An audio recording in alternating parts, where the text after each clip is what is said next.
자, 저번 시간에 이어서 소음을 측정해야 되는 대상들 있죠. 저번에 이제 공장 기준으로 했었죠. 공장일 때는 어떻게 크게 나눴습니까? 동력 기준과 대수 기준, 그 다음에 이거 두 개 이외의 기준으로 나눴었죠. 저번 시간에는 동력 기준에 대해서 했었고, 이번 시간에는 대수 기준으로 해보겠습니다. 자, 대수 기준일 때는 어떻게 되느냐? 자, 100대 이상의 공업용 재봉기가 있을 때 소음 측정 기준입니다. 소음 측정을 해야 된다는 얘기겠죠. 그 다음에 4대 이상의 시멘트 벽돌, 블록의 제조 기계 이런 것들은 또 소음 측정을 해야 되겠죠. 다 보면은 자동 재변기, 제간 기계, 2대 이상의 자동 포장기, 2대 이상입니다. 자동 포장기 2대 이상. 그 다음에 40대 이상의 직기, 40대 이상이네요. 방적기계, 아변 아변 시공정만 있는 사업장의 경우에는 5대 이상으로 한다. 이렇게 대수에 따라서 우리가 뭐랍니까? 공장에 소음 측정을 해야 되는 공장인지 안 해도 되는 공장인지 이거를 구분하는 거겠죠. 자, 이렇게 되어 있습니다. 그 다음에 그러면 공장 동력 사용하는 기계에 사용하는 동력과 대수 이외에 그 밖의 시설이나 기계 기준은 어떤 게 있나 한번 볼까요? 그 밖에도 소음이 많이 발생하는 기계들에 대해서는 측정 대상이다는 규정이 있겠죠. 어떤 것들이 있나 한번 봅시다. 낙하 해머 팍 떨어뜨리면은 어떻게 됩니까? 이것도 소음이 많이 발생하죠. 그런 낙하 해머를 많이 쓰는 공장입니다. 낙하 해머. 낙하 해머의 무게가 얼마 이상일 때 0.5톤 이상의 단조기일 때는 소음 측정 대상이다는 얘기겠죠. 그 다음에 120kW 이상의 발전기. 근데 수력 발전기는 제외한다고 이야기합니다. 발전기 중에서 수력 발전기는 제외한다. 그 다음에 뭐 다 어떤 이유가 있겠죠. 수력 발전기를 제외하는 이유. 만약 소음이 많이 안 난다든지 아니면은 뭐 어떤 다른 이유에 의해서 제외시켜 놨습니다. 그래서 제외됐다는 것을 알아주면 되는 거겠죠. 그다음에 3.75kW 이상의 연삭기 2대 이상. 이럴 때는 소음 측정을 해야 된다는 얘기입니다. 그 다음에 석재 절단기, 돌 자르는 거죠. 석재를 자르는 거. 우리가 뭐 건축 같은 거 자재로 많이 쓰죠. 돌을 자연석을 가져와서 우리가 쉽게 사용할 수 있도록 규격에 맞게 딱 자르죠. 그렇게 자를 때 석재 절단기는 어떻게 하느냐? 동력을 사용하는 것은 7.5kW 이상으로 한정한다. 동력을 사용하면 7.0kW 이상으로 한정한다. 이런 기준에 의해서 우리가 소음 측정을 해야 된다는 얘기입니다. 위에 기역에서 디귿까지 금방 봤던 거 규정에도 불구하고 기계 기구 및 시설 등이 이런 규정이 있어도 이 말이죠. 이런 규정이 있어도 기계 기구 설계 등이 다음 항목의 어느 하나에 해당되는 거. 다음 중 어느 하나. 경우로서 사업자가 뭐 특별자치시장, 도지사, 시장, 군수, 구청장에게 뭐를 시험 성적서를 제출하는 경우입니다. 시험 성적서를 제출하는 경우에는 소음 배출 시설로 보지 아니한다 이 말이죠. 어떻게? 요거 두 개일 때. 시험 성적서가 있으면은 뭐 굳이 소음 측정 대상으로 안 본다 이 말입니다. 시험 성적서를 제출하면 실내에 설치되어 있는 경우로서 음향 파워 레벨이 뭐 87dB 이하일 때 실외에는 조금 더 완화되어 있네요. 77dB 이하 이렇게. 이런 규정들이 있어도 기역에서 디귿까지. 기역에서 디귿이 뭡니까? 저 위에서 쭉 봐오던 거죠. 저 동력 기준, 대수 기준, 그 밖의 기준 이런 것들입니다. 이런 기준이 있어도 이런 것들은 시험 성적서만 제출해주면 어떻게 소음 대상에서 제외시켜준다 이런 얘기입니다. 시험 성적서가 있어야 되겠죠. 그래서 너무 많이 불필요하게 소음 측정 대상이 돼가지고 막 계속 소음 대상을 뭐 측정해야 되는 그런 불편을 좀 줄여준다는 취지입니다. 이게 실내에서는 얼마일 때 87데시벨 이하일 때 음량 파워 레벨이 실외 때는 77데시벨 이하일 때 음향 파워 레벨이 그럴 때는 어떻게 시험 성적서로 대처를 할 수 있다 이런 얘기겠죠. 그 다음에 아까는 지금까지 소음 측정 대상에 대해서 알아봤고 그 다음에 진동 측정 대상에 대해서 한번 알아보겠습니다. 진동이 많이 일어나는 그런 형태의 기계들 이런 것들에는 또 진동 측정 대상이 되어 있죠. 우리나라도 법이 보면은 곳곳에 정비가 잘 되어 있습니다. 소음 측정 일일이 다 나열해가 있죠. 진동 측정해야 되는 대상. 이것도 전부 다 일일이 다 나열되어 있습니다. 모든 분야에서 다 그렇게 법이 좀 자꾸 강화되고 있죠. 보면 진동 측정 대상은 프레스의 경우는 15kW 이상의 프레스, 유압식은 제외시킵니다. 유압식은 제외. 유압은 진동도 별로 안 일어납니다. 일반 것들보다. 아까 소음도 유압식은 뭐 좀 더 완화되어 있죠. 그 다음에 22.5kW 이상의 분쇄기, 파쇄기와 마쇄기를 포함하는 겁니다. 25.5kW 이상의 단조기. 진동은 한번 전체적으로 보면은 어떻게 됩니까? 15kW, 22.5kW 이런 식으로 아까 소음보다 단위가 좀 크죠. 큰 단위로 이렇게 구성되어 있습니다. 1.5kW, 22.5kW 단조기, 그 다음에 22.5kW의 도정 시설, 진동을 측정하는 대상이죠. 국토의 계획 및 국토법에 의해서 주거지역, 상업지역은 또 뭐겠습니까? 그거 이외의 지역은 뭐 제외한다. 이렇게 되어 있겠죠. 이런 식으로 진동 측정 대상은 어떻게 됩니까? 보통 일반적으로 보면은 소음보다 조금 더 동력이 더 많이 들어가는 형태입니다. 그죠? 소음 측정 대상은 7.5kW가 좀 많이 있는 편이었죠. 그런 상황이었는데 요거는 조금 더 높은 상황입니다. 그 다음에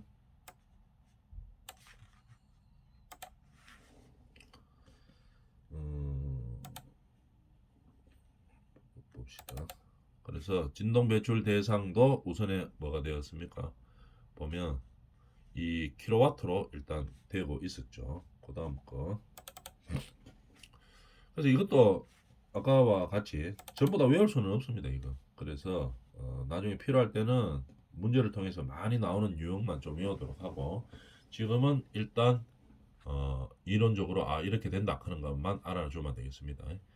녹지 지역에 있는 시설로 한정한다. 이렇게 이제 한정이 되어 있죠. 그죠? 그래서 진동도 뭐 소음과 마찬가지로 전혀 뭐 산꼭대기에 있는 상황에서 뭐 진동 좀 있다고 해가지고 뭐 측정하라고 맨날 그렇게 하지는 않습니다.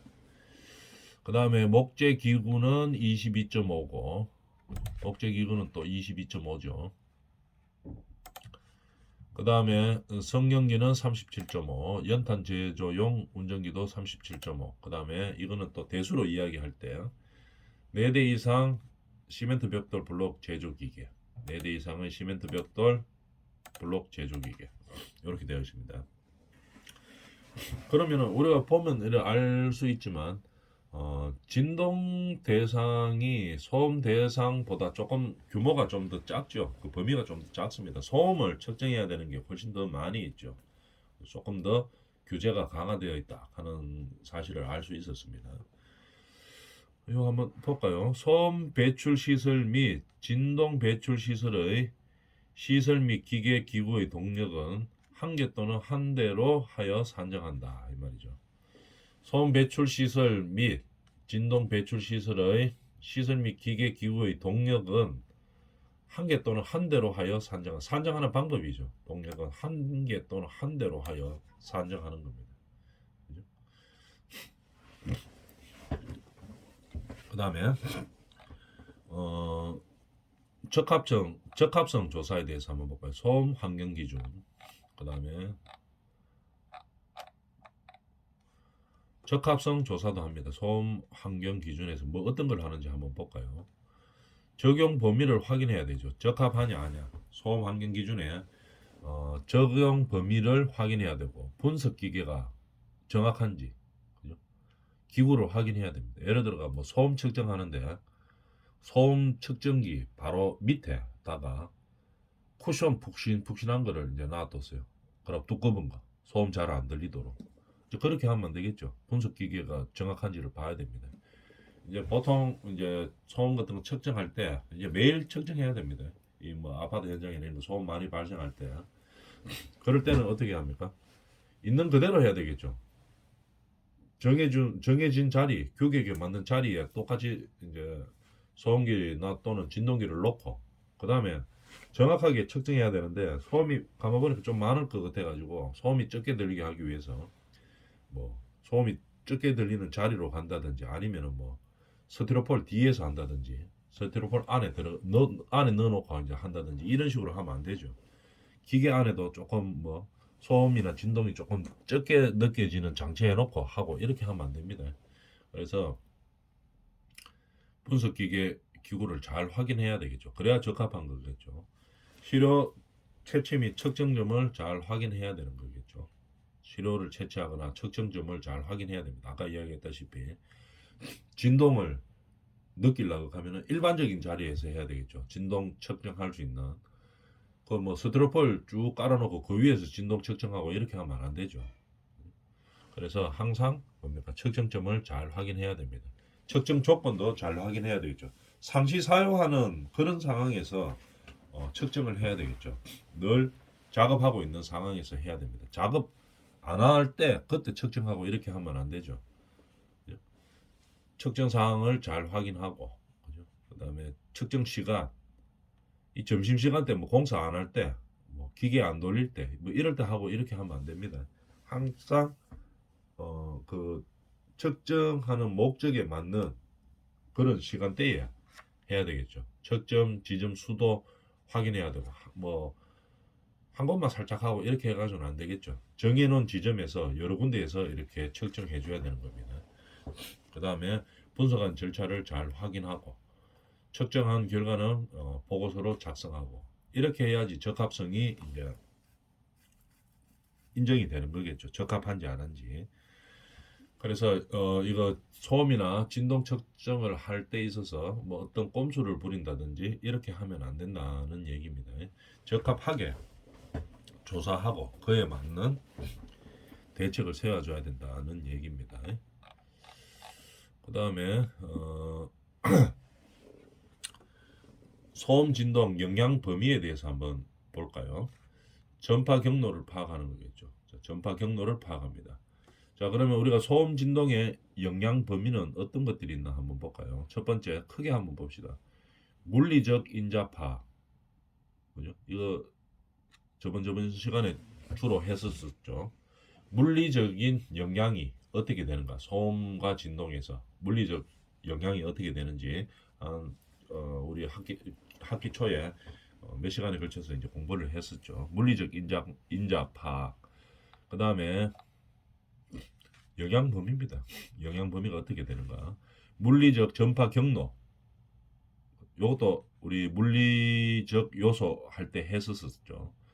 점은음, 선언음, 면언음, 면으로 간다, 뭐 점으로 간다, 뭐 이런 거, 선으로 간다. 이런 음원의 종류를 전파 경로를 파악하는 거. 저번에 물리적 요소들을 공부할 때 좀 나왔던 내용들입니다. 물리적 인자를 파악하고 물리적 경로를 파악하고 구조적 전파 경로를 파악하는 겁니다. 구조적 전파 경로에는 충격 전파 경로, 쿨링 전파 경로, 뭐 이런 식으로 관성 전파 경로 파악 이런 식으로 좀 나눠지는 겁니다. 그 다음에 마찰 경로, 전파 경로, 자개 전파 경로 이런 식으로 이제 큰 타이틀이 주어지는 거겠죠. 그 다음에 음향학적 전파 경로를 파악하는 것들 이렇게 나누어집니다. 자, 그러면 크게 우리가 어떤 테마를 가지고 있는지에 대해서 한번 알아보고 이제 구체적으로 한번 들어가 보도록 하겠습니다. 소음과 진동을 느껴지는 음원에 대해서 우리가 음원에서 소음과 진동이 발생하면은 영향 범위가 있죠. 이 전파를 경로를 어떻게 되는지를 이제 우리가 알고 있어야 되는 겁니다. 근데 우리가 소음이나 진동은 우리가 생활 속에서 또는 뭐 일상 속에서 우리가 느끼죠. 느낄 수 있는데 이거가 한번 발생했다가 좀 있으면 또 없어지는 경우들이 많이 있습니다. 그래서 내가 소음이나 이 진동에 대해서 많은 피해를 보고 있다고 어떻게 금방 또 사라지니까 잘 못 느끼는 경우들이 많이 있습니다. 막 소음과 진동이 발생할 때는 아 이거 문제가 심각한데 하고 이렇게 알고 있지만 또 금방 없어지면 또 어떻게 피해 정도도 없어지죠. 그래서 우리가 뭐 등한시하는 그런 경우들이 많이 있죠. 그렇지만 우리가 이 문제에 대해서 정확하게 파악하고 이제 우리가 삶의 뭐 수준이나 업무의 질을 높여야 되겠죠. 그래서 소음 진동 부분이 요즘 많이 이제 중요한 문제로 대두되고 있는 겁니다. 그 중에서 소음 진동의 영향 범위를 한번 봅시다. 물리적 인자를 파악을 해야 되겠죠. 물리적으로 저번 앞 시간에 했던 것처럼 물리적 인자를 어떤 것들이 있나를 한번 봅시다. 소음, 진동에 대해서 소음은 보통 우리가 파악해야 될 것들이 어떤 것들이 있습니까? 주파수, 뭐 헤르츠 이런 헤르츠 이런 말이 있죠. 헤르츠, 음악 이런 것들이 소음하고 이제 관계되는 내용들입니다. 그다음에 진동은 전성 진동, 국소 진동 뭐 이런 말들이 있죠. 이런 것들을 파악을 해야 되죠. 뒤쪽에 다 나옵니다. 자세하게. 그래서 큰 타이틀과 테마 정도만 알고 한번 넘어가 보도록 하겠습니다. 전선 진동과 국소 진동, 전신 진동, 전선이에요. 전신이죠. 전신 진동, 국소 진동. 근데 읽어보면 우리가 다 알 수 있죠. 전신 진동 다 느끼는 거겠죠. 전신이 다 느끼는 거고 국소 진동은 일부만 느끼는 겁니다. 그래서 진동을 파악할 때는 전신 진동과 국소 진동으로 파악할 수 있다 이런 얘기겠죠. 그 다음에 소음과 진동 영향 범위 이상 기온으로 우리가 소음이나 진동의 영향 범위를 파악할 수 있습니다. 그 다음에 기압으로도 이상 기압, 그 다음에 전리 및 비전리 방사선 파악 이런 것들이 물리적 인자를 파악해야 되는 요소들이겠죠. 그 다음에 물리적 전파 경로를 파악해 보면은 음원의 종류에 따라서 뭐 어떻게 되는지 한번 알아봅시다. 점음원, 선음원, 면음원 이렇게 나눕니다. 음원의 종류가 어떻게 되냐 이 말이겠죠. 점음원, 선음원, 면음원 이렇게 나눕니다. 음원의 종류. 그럼 점음원은 어떤 것들이 있느냐? 사람의 목소리 같은 거 있죠. 사이렌 소리, 사업장 기계 소리 이런 것들을 점음원이라고 이야기 표시를 합니다. 물리적 전파 경로를 파악해 보면 그 다음에 선으로 가는 거는 뭐 도로 소음이라든지 철도 소음 이런 것들이 음원이 이런 음원의 종류가 되면 선음으로 난다고 이야기하는 겁니다. 실내 체육관 및 공장의 외벽 등 이런 것들은 면음으로 간다고 보면 되는 상황입니다. 말 그대로 점음원이라 하면은 음원에서 점오는 같으면 이런 식으로 나간다는 얘기. 점음원 그죠? 점으로 갈 수 있는 표시가 되는 거. 선은 또 어떤 식으로 표시하는 겁니까? 뭐 이런 식으로 되는 거겠죠. 선 그죠? 이렇게 나가는 겁니다. 면어는 음원 같으면 어떻게 해요? 면의 형태로 이렇게 나가는 형태를 말하는 거죠.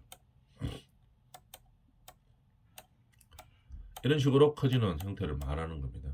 표시를 그렇게 한다는 얘기죠. 이렇게 커져 나간다는 얘기입니다. 그러면은 물리적 전파 경로를 파악하면 음원의 종류는 점언음, 선언음, 면언음 이렇게 나누고 그 각각에 따라서 점언음은 사람의 목소리, 사이렌 소리, 사업장 기계 등 선음원은 도로 소음이나 철도 소음, 면음원은 실내 체육관 및 공장의 외벽 등 이렇게 나눠진다 하는 것을 알아주면 되겠습니다.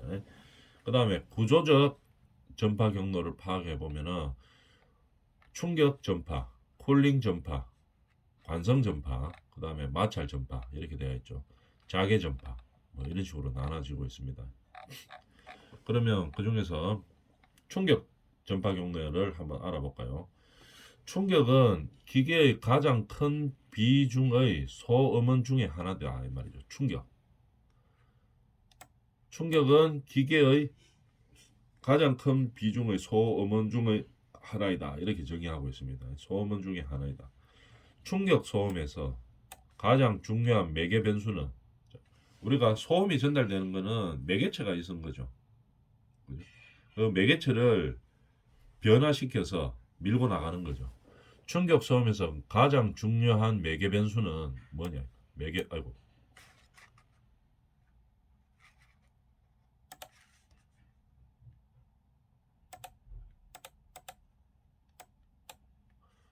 충격 소음에서 가장 중요한 매개 변수는 충격체의 크기 및 속도와 충격의 지속 시간이다. 충격체의 뭐가 가장 큰 겁니까? 충격체의 크기, 그 다음에 속도, 빨리 오는 것도 중요하다면 속도도 중요하죠. 충격 소음에서 가장 중요한 매개 변수는 매개 변수의 종류가 어떤 것들이 있나? 크기, 속도, 그 다음에 충격의 지속 시간 이렇게 나눠줄 수 있다 이 말입니다. 충격은 뭐 소음원 중에 가장 큰 비중을 차지하는 것 중에 하나인데 충격 소음에서 가장 중요한 매개 변수는 뭐 충격체의 크기, 속도, 지속 시간 이렇게 나눠줄 수 있다 이 말입니다. 충격 지속 시간이 짧기 때문에 고주파가 지배적인 강음역 소음의 대부분이다 이 말입니다. 충격 지속 시간이 대부분 어떻습니까? 짧습니다. 짧기 때문에 짧다 하는 거. 충격 지속 시간이 충격이 전파될 때 충격이 대부분 짧다 이 말이죠. 계속 충격이 일어나진 않죠. 충격 소음이나 진동에서 보면 짧게 일어납니다. 충격 시간이 지속 시간이 1차적으로 짧기 때문에 고주파가 지배적인 광음역 소음의 대부분이다. 대부분 뭐로 일어난다 이 말입니까? 고주파로 일어난다는 얘기겠죠. 왜? 충격의 지속 시간이 짧기 때문에 그렇게 고주파로 일어나는 겁니다. 뭐 계속 일어나고 이런 게 아니, 대부분 계속 막 일어나고 이런 게 아니죠. 소음이나 어떻게 진동 이런 것들은 짧게 일어납니다. 보통 뭐 특히 충격에 의한 것들, 뭐 발파 이런 것들이 말하는 거죠. 한번 빵 일어나고 그다음 좀 이따가 뭐 또 하기도 하겠지만은 이 뭐 발파 충격 전파 경로에 대해서 한번 생각해 보면은 우리가 뭐 산 같은 거 이런 거 있을 때 터널 공사 이런 거 할 때 이제 터널을 뚫고 나가죠. 처음에 이제 뚫고 나갈 때 어떻게 합니까? 처음에 천공수들이 구멍을 뚫죠. 드릴 같은 걸로 구멍을 뚫습니다. 그 다음에 이 안에 다이너마이트를 폭약을 집어넣죠. 집어넣고 그 다음에 도선을 연결시킨 다음에 이제 고무 패드 같은 걸로 덮습니다. 이 왜 덮나 하면은 소음이나 진동을 적게 하기 위해서 이제 덮는 거죠. 다이너마이트 터질 때 충격이나 소음을 흡수하기 위해서 쉽게 말해가 고무 패드 같은 거를 딱 덮습니다. 덮은 다음에 선을 쭉 당겨와서 여기서 이제 뭡니까? 폭탄을 터주게 되겠죠. 그죠? 터주면은 아무리 이거를 뭐 하고 있습니까? 이거를 충격이나 소음을 방지하기 위해서 고무 패딩 이런 거를 막아놨다고 해도 그러고 다이너마이트를 터줄 때 센 거는 안 합니다. 폭약 양을 좀 작게 해가지고 소음이나 진동을 적게 하죠. 그래서 요거 한 1m 정도 한 번에 1m 정도만 뚫고 나갈 정도의 폭약을 장착해서 터주습니다. 그래가지고 하루에 1m씩 보통 공사하죠. 한 번 터주면 끝이에요. 보통 이런 거 할 때 아주 급한 상황 아니면은 왜냐하면은 진동 소음 이런 것들이 좀 세게 해가지고 뭐 2m씩 막 뚫고 이렇게는 잘 안 합니다. 왜냐하면은 진동이나 소음 부분들이 규제들이 있기 때문에 거기에 맞춰야 되겠죠. 그래서 여기서 한번 이제 폭약을 터주었다. 이때 발생하는 게 뭡니까? 충격에 의한 전파 경로겠죠. 이런 것들이 할 때는 뭡니까? 지속 시간이 짧은 거죠. 한번 충격이 일어날 때. 근데 지속 시간이 짧고 그렇기 때문에 고주파로 어, 발생하는 소음이 대부분이다. 이런 얘기들입니다. 그러면 우리가 이 규정들이 어떤 뭐 충격에 의한 소음이나 진동이 일어나는 상황에서는 규제들이 다 있죠. 해당하는 산업 현장에 대해서 뭐 특히 예를 들면 발파 현장 같으면 발파 현장에서 여기 발파할 때 여기 뭐 있겠습니까? 소음기 갖다 놓고 진동기 갖다 놓고 다 측정합니다. 한번 터줄 때마다 일정 거리 이상에서 발생해야 되는 소음이 얼마 이상, 진동이 얼마, 소음이 얼마 이하, 진동이 얼마 이하 하는 규정이 있죠. 거기에 맞게끔 이거를 어떻게 장치를 해서 뭐 터주어야 되겠죠. 다이너마이트를 이렇게 다 법 규정이 있는 겁니다. 그죠? 거기에 맞춰서 하는 겁니다. 자, 이번 시간 여기까지 하고 다음 시간에 하겠습니다.